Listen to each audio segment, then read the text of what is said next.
आज अपने इस पोर्टल के माध्यम से आपके सामने प्रधानमंत्री ने जो पिछले कई वर्षों से एक चर्चा कर रखी थी कि देश हित में वन नेशन वन इलेक्शन पर एक गंभीर चिंतन होना चाहिए, उस दिशा में एक कदम बढ़ाया है। वो ये है कि पूर्व राष्ट्रपति की अध्यक्षता में एक कमेटी बनाई गई। ये कमेटी राज्यों के मुख्यमंत्री से, लीगल एक्सपर्ट से, इन सबों से विमर्श करके अपनी रिपोर्ट देगी कि देश हित में वन नेशन वन इलेक्शन का मतलब है कि लोकसभा के चुनाव के साथ ही विधानसभा के चुनाव कराए जाएं। आज आज़ादी मिलने के बाद देश में जो प्रथम 4 चुनाव हुए 1952 में, 1957 में, 1962 में और 1967 में, लोकसभा और विधानसभा के चुनाव साथ हुए थे। इसके बाद जो देश में एक राजनीतिक उथल पुथल का दौर शुरू हुआ, उसमें कांग्रेस सत्ता में थी और उसके खिलाफ जो कई राज्यों में जो स्थितियां बनी थी, विधानसभा भंग हुए थे और तब से ये क्रम टूट गया लोकसभा और विधानसभा के चुनाव साथ होने के। अब तो देश में हर साल किसी न किसी राज्य में चुनाव होते हैं और इसके साथ किसी प्रदेश में एक साल में 2-3 चुनाव होते हैं। कभी विधानसभा के चुनाव हुए, फिर विधान परिषद की सीटों के लिए चुनाव होते हैं, नगर पंचायत चुनाव होता है, पंचायत चुनाव होता है, मतलब स्टेट में कोई ना कोई चुनाव होता ही रहता है। अब ये चुनाव कितना खर्चीला है, इसमें प्रशासन की पूरी शक्ति कहाँ लगी होती है और इसे खास करके जन कल्याण की जो योजनाएं हैं, निर्माण की योजनाएं हैं, वो बाधित होती हैं आचार संहिता लगने के कारण। तो प्रधानमंत्री ने मेरी नज़र में भी ठीक ही कहा है। अब मुझे लगता है कि देश में अधिसंख्य लोग देश हित में ये बात मानेंगे कि नहीं, ये चुनाव जो हर साल होता है, ये प्रत्येक 5 साल पर चुनाव हो और विधानसभा और लोकसभा का चुनाव यदि एक साथ होगा तो प्रशासनिक खर्च भी घटेगा और राजनीतिक दलों को भी जो खर्च उठाने पड़ते हों वो एक ही खर्च से काम चल सकते हैं। तो इसलिए अब जो अभी प्रधानमंत्री ने घोषणा की है, 18 सितंबर से जो 5 दिन को सत्र हो रहा है, उसमें मुझे लगता है कि ये वन नेशन वन इलेक्शन पर तो चर्चा होगी ही। लाल किले के प्राचीर से भी कोई प्रधानमंत्री ने घोषणा की थी इस संदर्भ में कि इस पर देश चिंतन करे, विचार करे देश हित में। और अब तो जब ये सत्र हो रहा है, विशेष सत्र, इसमें एक विषय मुझे लगता है कि ये बहुत प्रमुखता से चर्चा के लिए होगा। 2-3-4 और मसले हैं, खास करके आपको याद होगा कि भाजपा का जो पॉलिटिकल एजेंडा रहा था अब तक, उसमें 2-3-4 चीज़ें पूरी की है। वो ये है कि कश्मीर से संबंधित 370 ख़त्म हुआ, 3 तलाक का कानून ख़त्म हुआ और अब आ रहा है कि पॉपुलेशन कंट्रोल के लिए भी कोई कानून बनाया जाए। अभी संसद और विधानसभाओं में महिलाओं के आरक्षण का एक जो मामला कई दशक से लटका हुआ है, हमें लगता है कि इस दिशा में भी ये सरकार कुछ कर सकती है। और अंत में अभी जो आया है कॉमन सिविल कोड, इसकी भी चर्चा हो रही है। तो ये संसद के सत्र में किस विषय को लेकर बिल सरकार लाने जा रही है, ये तो अभी घोषणा नहीं हुई है, लेकिन मुझे लगता है कि वन नेशन वन इलेक्शन पर सरकार कुछ न कुछ संसद में कुछ करने जा रही है। यदि ऐसा करने के लिए सरकार कदम उठाएगी तो इसके लिए क्या करने होंगे, सबसे बड़ा सवाल ये है। आप सभी जानते हैं कि लोकसभा और विधानसभा का कार्यकाल 5 साल का होता है, मतलब इसके जो सदस्य निर्वाचित होते हैं उनकी कार्य अवधि 5 साल होती है। अब जब इसमें एक साथ चुनाव कराने की बात होगी विधानसभा और लोकसभा के, तो कई जो राज्यों में विधानसभा हैं उनका कार्यकाल घटाने बढ़ाने की नौबत आएगी, इसलिए कि 5 साल जब कार्यावधि होती है तो 5 साल के बाद 5 साल के अंदर ही जब 5 साल पूर्ण होते हैं तभी अभी जो कानून के तहत चुनाव कराने होते हैं, चाहे संसद का, लोकसभा का हो या विधानसभा का हो। और कोई विशेष परिस्थिति में जब चुनाव नहीं होता है तो 6 महीने के लिए राष्ट्रपति शासन प्रारंभ में लागू होता है। फिर विशेष परिस्थिति में ये साल भर के लिए इस 6 महीने के लिए विस्तार किया जाता है।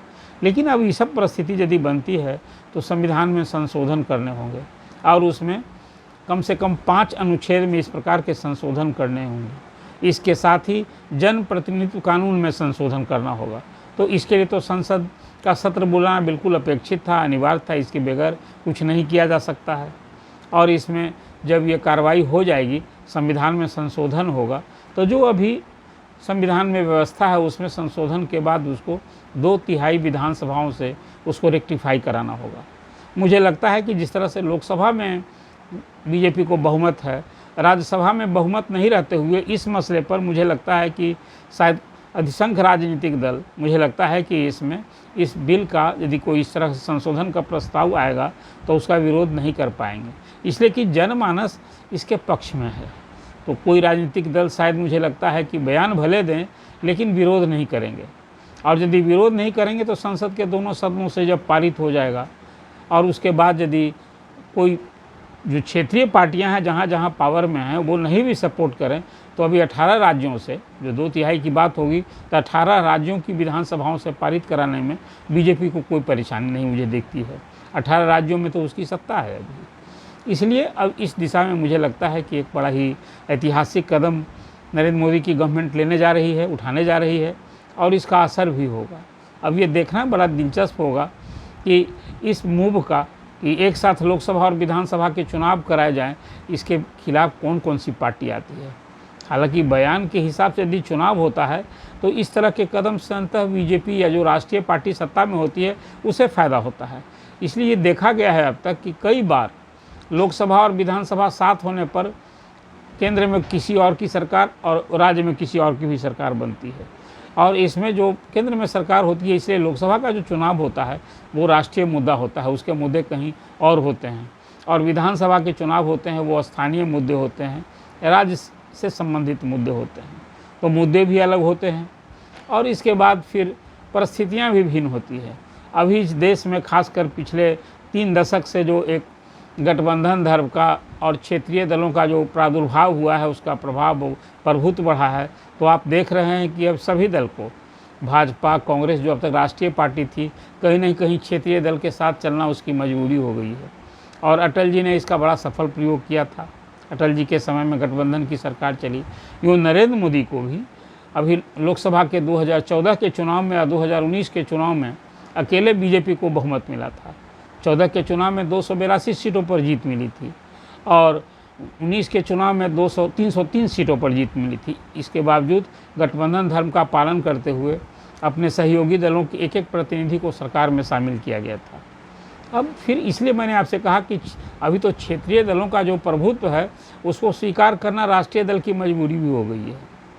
और अब ये देखना दिलचस्प होगा कि अभी जो एक मूव आया है इसमें मुझे लगता है कि क्षेत्रीय दल के फिर एक जो अभी उभरता एक वातावरण बन रहा था क्षेत्रीय दल के लिए, उस पर न सिर्फ अंकुश लगेगा बल्कि उनके राजनीतिक भविष्य पर भी ताला लग सकता है यदि लोकसभा और विधानसभाओं के चुनाव एक साथ हों। अब ये जो एक नया मूव हुआ है नरेंद्र मोदी का, अब वो इंतज़ार करना चाहिए कि 18 सितंबर से जो सत्र शुरू हो रहा है उसमें कौन सा बिल आता है, और फिर इस संशोधन के बाद जो लोकसभा का चुनाव अगले साल मई और जून में होना तय है, उसके पहले केंद्र सरकार कौन सा एक और फिर मास्टर स्ट्रोक लगाने का काम करेगी। आज आपने देखा कि मुंबई में भाजपा विरोधी दलों की जो बैठक थी, जो INDA बना है, उस बैठक में भी सच पूछिए यही मुद्दा प्रमुख हो गया, वन नेशन वन इलेक्शन का। हालांकि आज की बैठक में वहाँ 13 सदस्यीय एक समन्वय समिति बनी है और उसमें बिहार से ललन सिंह और तेजस्वी भी उसमें शामिल हैं। और फिर ये लोगों ने तय किया है कि ये महागठबंधन जो INDA बना है ये राज्य स्तर पर राज्यवार ये सब वहाँ की समीक्षा करके सीटों का बंटवारा होगा, सीटों का तालमेल होगा, और ये भरसक कोशिश होगी कि अधिसंख्य सीटों पर भाजपा को सीधे मुकाबला दिया जाए। लेकिन जैसा कि बिहार के मुख्यमंत्री नीतीश कुमार ने और पश्चिम बंगाल की मुख्यमंत्री ममता बनर्जी ने जो बातें की है कि लोकसभा का चुनाव पहले हो सकता है, तो अब तो ये देखना होगा कि उनका क्या आधार है, कैसे बातें उन्होंने की है। मुझे लगता है कि लोकसभा का चुनाव अर्ली नहीं होगा, लोकसभा का चुनाव तय स्थान पर होगा।